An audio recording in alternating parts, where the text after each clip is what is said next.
नमस्कार दोस्तों, जय हिंद, वंदे मातरम। दोस्तों मैं गुलाब सिंह। दोस्तों इस वीडियो में हम बात करने वाले हैं बिहार बेल्ट्रॉन की सेकंड पैनल लिस्ट के बारे में। फाइनली दोस्तों यहां पर बिहार में बेल्ट्रॉन की सेकंड पैनल लिस्ट को लेकर एक नया अपडेट जारी हुआ है। तो इस वीडियो के माध्यम से आप सभी को पूरी की पूरी जानकारी बताने वाले हैं। और इसके अलावा दोस्तों सेकंड पैनल लिस्ट की जानकारी कहां तक पहुंची है, जो आप लोग दोस्तों देख रहे हैं बिहार में लगातार बेल्ट्रॉन की सेकंड पैनल लिस्ट मांग की जा रही है। तो इस वीडियो के माध्यम से आप सभी को पूरी की पूरी जानकारी बताने वाले हैं और अब तक क्या कुछ अपडेट आया है सेकंड पैनल लिस्ट को लेकर। तो दोस्तों वीडियो में लास्ट तक बने हैं, संपूर्ण जानकारी पर चर्चा करेंगे।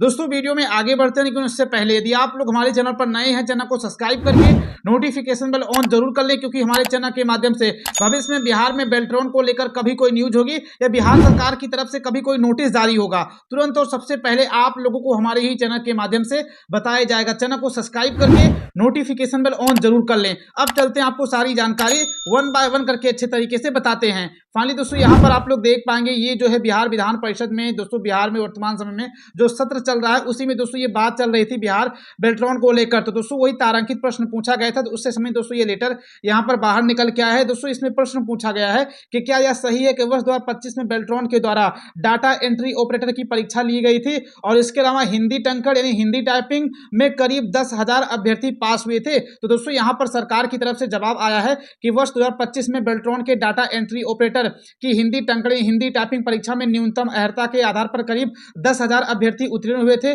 और इसके अतिरिक्त अंग्रेजी टाइपिंग परीक्षा के आधार पर बहुत सारे अभ्यर्थी अन्य उत्तीर्ण हुए थे।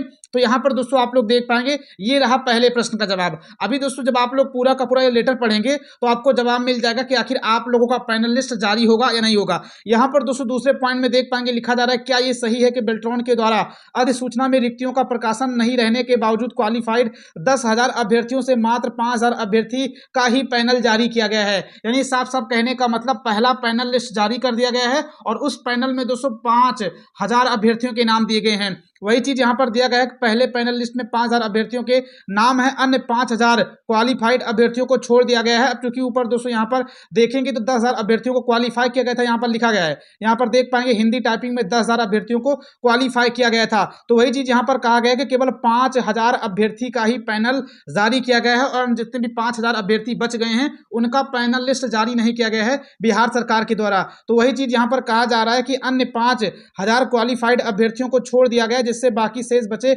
लगभग 5,000 क्वालिफाइड अभ्यर्थियों का भविष्य जो है अधर में लटका हुआ है। तो इस पर दोस्तों बिहार सरकार की तरफ से क्या जवाब आता है, यहां पर देखेंगे। यहां पर लिखा गया कि वर्तमान में आवश्यकता को ध्यान में रखते हुए कुल 5,000 अभ्यर्थियों की मेरिट आधारित पैनल का निर्माण जो है निर्णय लिया गया है। यानी बिहार सरकार का साफ साफ कहना है कि जो 10,000 अभ्यर्थी क्वालिफाई हुए हैं, इनमें से केवल हमारे पास 5,000 अभ्यर्थियों के लिए सीट है और इसके अलावा कोई अन्य सीट नहीं है। यही मेन कारण है कि पहला पैनल जारी हो चुका है और दूसरा पैनल नहीं आ रहा है। और इसी चीज को लेकर दोस्तों बिहार में बवाल मचा हुआ है कि अभ्यर्थी एग्जाम पास करने के बाद भी नौकरी नहीं पा रहे हैं, अपनी योग्यता साबित करने के बाद भी नौकरी नहीं पा रहे हैं। और दोस्तों आप लोगों ने देखा बिहार में जो 14 नवंबर को चुनाव संपन्न हो गया है, उसमें बहुत सारे नेता लोग तो ऐसे थे जो अपना शपथ पत्र नहीं पढ़ पा रहे थे, यानी उनकी कोई योग्यता नहीं है, लेकिन फिर भी वो विधायक बन जाएंगे, वो देश चलाएंगे, राज्य चलाएंगे, राज्य में नियम कानून बनाएंगे, जो खुद अपराधी हैं। लेकिन जो अभ्यर्थी अपनी योग्यता साबित कर देंगे, जिन पर कोई FIR नहीं है, उनका बिल्कुल शुद्ध और सादा चरित्र है, उनको रोजगार नहीं मिलेगा। तो यहां पर दोस्तों वही चीज कहा जा रहा है कि बिहार सरकार के पास सीट नहीं है,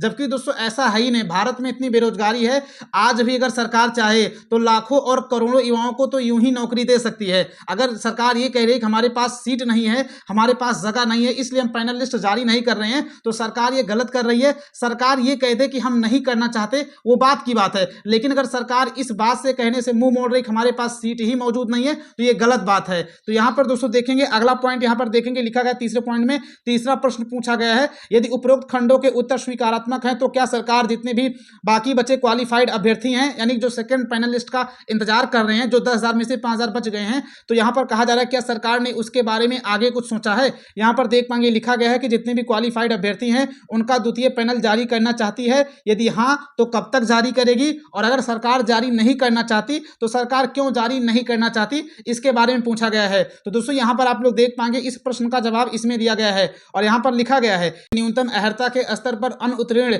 अभ्यर्थियों के लिए द्वितीय पैनल जारी करने का प्रस्ताव विचाराधीन नहीं है। यानी कहने का साफ साफ मतलब है कि बिहार सरकार जो है जारी नहीं करना चाहती। बिहार सरकार के मन में है ही नहीं कि हम जारी करेंगे, क्योंकि यहाँ पर साफ साफ उन्होंने कह दिया कि अभी विचार ही नहीं किया जा रहा है कि हम जारी करेंगे या नहीं करेंगे। आगे यहाँ पर लिखा गया पैनल में असीमित अभ्यर्थियों को शामिल करने से निगम के लिए उनके डिप्लॉयमेंट में भी कई वर्ष लग सकते हैं, जो उचित प्रतीत नहीं होता है। तो बिहार सरकार ने फाइनली इस चीज से पर्दा झाड़ लिया है। यानी साफ साफ कहने का मतलब वो नहीं करना चाहती सेकंड पैनल लिस्ट। तो दोस्तों ये युवाओं के लिए काफी बुरा है। बिहार सरकार ने दोस्तों साफ साफ जहां पर कानून बनता है, जहां पर राज्य को चलाने के लिए नियम बनता है, उसी विधान परिषद में खड़े होकर बिहार सरकार ने 5000 युवाओं के भविष्य को अधर में लटका दिया है। या कह सकते हैं दोस्तों उनका समय, ऊर्जा, एनर्जी, पैसा, रुपया, हर चीज वेस्ट हो गया। बहुत सारे अभ्यर्थी तुम्हारे पास कमेंट कर रहे थे कि भैया हम जो है रात दिन लगातार टाइपिंग कर रहे थे, हिंदी पास कर लें, इंग्लिश पास कर लें। कुछ लोग हिंदी पास किए, कुछ लोग इंग्लिश पास किए। तो कुछ लोग ऐसा सोच रहे कि हम अगर हिंदी और इंग्लिश दोनों टाइपिंग पास कर लें तो हमें और जल्दी नौकरी मिलेगी,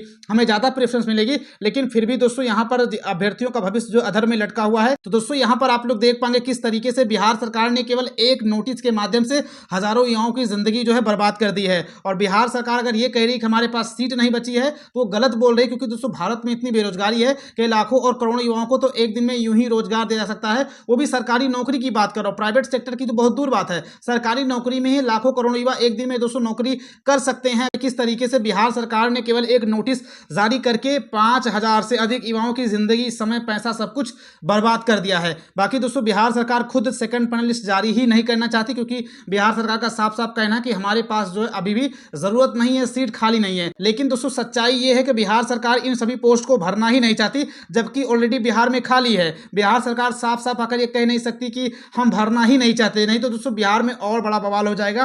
खैर दोस्तों इस चीज को लेकर भविष्य में जैसे कोई अन्य सूचना जारी होगी, बेल्ट्रॉन के द्वारा सेकंड पैनल लिस्ट को लेकर जैसे कोई नोटिस आएगा, या बिहार सरकार सेकंड पैनल लिस्ट को लेकर जैसे कोई नोटिस जारी करेगी, आपको हमारे चैनल के माध्यम से बताया जाएगा। तो इसके लिए आप लोग हमारे चैनल को सब्सक्राइब करके नोटिफिकेशन बेल ऑन जरूर कर लें। मिलते हैं फिर किसी नए वीडियो में। जय हिंद, जय भारत।